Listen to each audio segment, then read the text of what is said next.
Cake দেখেই নিশ্চয়ই বুঝে গেছেন এটা একটা বার্থডে ছিল। আসসালামু আলাইকুম, সবাই কেমন আছেন? আশা করি সবাই ভালো আছেন। আমার আজকে ডিউটি ছিল, ডিউটি শেষ করে বেরিয়ে গেলাম আয়ানের জন্য একটা কেক আনার জন্য। একদম ছোট্ট একটা কেক আনবো।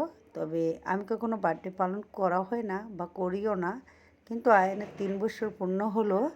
আয়ান সারাক্ষণ শুধু বলে হ্যাপি বার্থডে টু ইউ, এরকম বলতেই থাকে। তাই ভাবলাম ওর জন্য ছোট্ট একটা কেক নিয়ে আসি।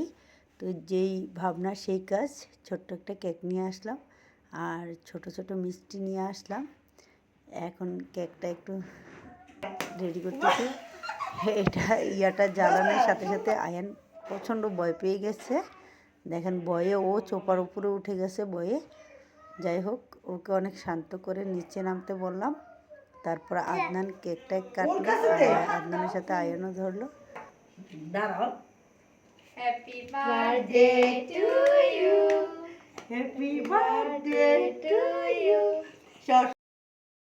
তারপর আদনান আয়ানকে কেক খাওয়াই দিচ্ছে, আয়ানও মশলা দিলে খেয়ে নিচ্ছে। এরকম করে ছোট্ট একটা পরিসরে বার্থডে পালন করলাম। এই দিনে আয়ান আমার কোল জুড়ে এসেছিল। আজকে আয়ানের 3 বছর পূর্ণ হলো। যাক, সবাই আমার ছেলের জন্য দোয়া করবেন।